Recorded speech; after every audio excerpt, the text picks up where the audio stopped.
Olá, como vai você, meu querido irmão, minha querida irmã? Que a graça e a paz de nosso Senhor e Salvador Jesus Cristo seja com você e toda a sua família.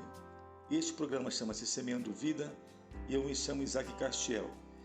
Eu quero compartilhar essa palavra de bênção e milagre para com você. O tema dessa pequena reflexão chama-se O Cego Bartimeu. Está no livro de Marcos, capítulo 10, versos de 46 a 48. Que nos diz: certa vez, Jesus estava saindo de Jericó com os discípulos e uma grande multidão. Bartimeu, que era cego, estava sentado à beira do caminho pedindo esmolas. Quando ele ouviu que quem estava passando ali era Jesus de Nazaré, então começou a gritar: Jesus, filho de Davi, tem misericórdia de mim. Jesus, filho de Davi, tem misericórdia de mim. Nesse momento, muitos o repreendiam para que ele ficasse quieto. A primeira lição, então, que nós aprendemos aqui é: não desanime com quem te desencoraja. Imagine se Bartimeu tivesse dado ouvidos a eles. Depois de algum tempo, todos teriam passado e ele permaneceria ali, ainda cego e mendigando à beira do caminho. Então aqui está a receita perfeita para mim e para você.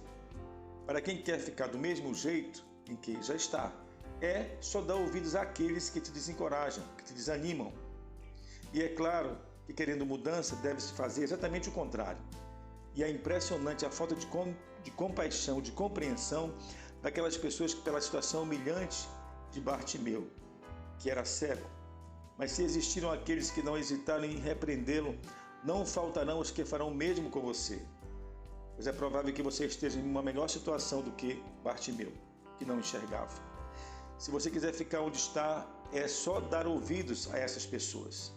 Depois de algum tempo, elas seguirão seus caminhos, mas você continuará ali do mesmo jeito. Só que o cânon sagrado diz que Bartimeu continuou a gritar e a chamar por Jesus.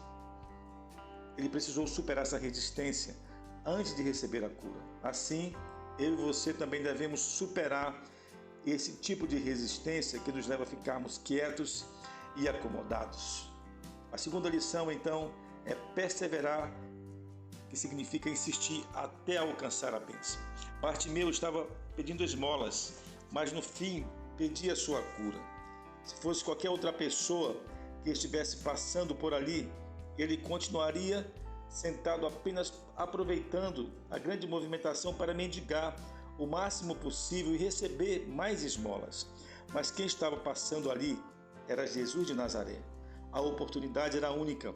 Ele então sai de sua zona de conforto, enfrenta a resistência daqueles que se opunham e busca a Cristo com mais intensidade.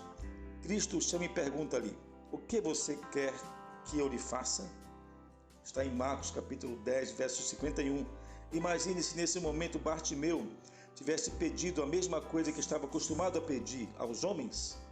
Se tivesse pedido esmolas, talvez tivesse se conformado com a vida que levava e fosse mais cômodo então voltar à beira do caminho e mendigar.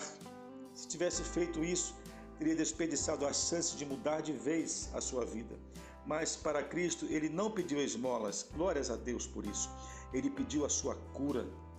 Desejava ser abençoado e não apenas receber uma bênção.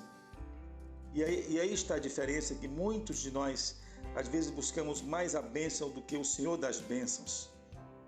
Devemos buscar ao Senhor independentemente das bênçãos, porque Ele é Deus, Deus Todo-Poderoso e fiel. Vemos então que a resposta de Bartimeu, ele queria realmente, então, era mudar de vida. Ele sabia que há coisas que somente Deus pode fazer. Para os homens poderia pedir esmolas, mas para Deus poderia pedir o milagre que tanto ele almejava. Se você precisa de uma cura, de um milagre, de algo difícil, ou mesmo impossível, algo que os homens não são capazes de fazer, não gaste tempo pedindo àqueles que não podem lhe ajudar. Peçam e lhes será dado, busquem e encontrarão, batam e a porta será aberta. Pois todo o que pede, recebe. O que busca, encontra. E àquele que bate, a porta será aberta. Glórias a Deus por isso. Louvado seja Deus. A quarta e última lição: não abandone Jesus depois de receber a bênção. Deus não pode ser tratado como um amuleto. Na crendice popular, um amuleto é aquele objeto que lhe traz sorte, proteção e atrai o sucesso. Um amuleto não dita as regras, ele existe para beneficiar o seu dono. Um amuleto não tem planos próprios, ele existe para abençoar os planos daquele que o possui. Um amuleto não ama e não exige amor. Na verdade, ele existe porque o seu usuário ama a si mesmo. Então, não devemos buscar a Deus apenas quando estamos necessitados. Não, devemos buscar ao Senhor todos os dias. É o que nos diz o salmista no capítulo 145, versos 2. Deus não existe para nos beneficiar. Ao contrário, nós que existimos por causa dele. Glórias a Deus por isso. João 1,3. O Senhor não se adapta aos nossos planos. Nós é que devemos viver os planos dele, que são melhores e maiores do que os nossos, diga-se de passagem. Está no livro de Isaías, capítulo 55, versos 8 e 9. Porque os meus pensamentos não são os vossos pensamentos, nem os vossos caminhos, os meus caminhos, diz o Senhor. Porque assim como os céus são mais altos do que a terra, assim os meus caminhos mais altos do que os vossos caminhos, e os meus pensamentos mais altos do que os vossos pensamentos. Louvado seja Deus!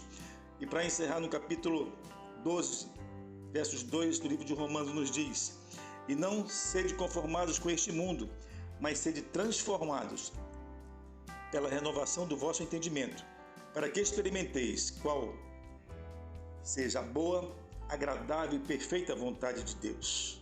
Deus no exame enviou seu Filho ao mundo para nos salvar.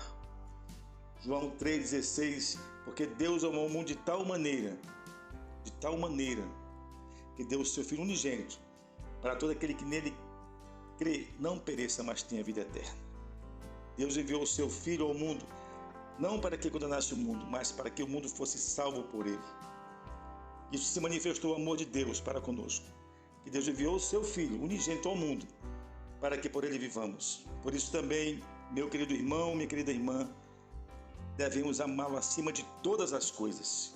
Ora, vivendo assim, não receberemos apenas uma bênção de Deus, mas receberemos vida e vida em abundância. João capítulo 10, versos 10. Bartimeu seguiu Jesus pelo caminho, e nós também devemos seguir a Jesus, que é o próprio caminho, porque ele disse: eu sou o caminho, eu sou a verdade e eu sou a vida. Ninguém vem a um Pai senão por mim. João capítulo 14, versos 6. Aprendemos aqui então 4 lições. Primeiro, não desanime com quem te desencoraja. A segunda lição: perseverar significa insistir até alcançar. A terceira lição: o Senhor pode fazer o que o homem não pode. E a última lição: não abandone Jesus depois de receber a bênção. Oremos.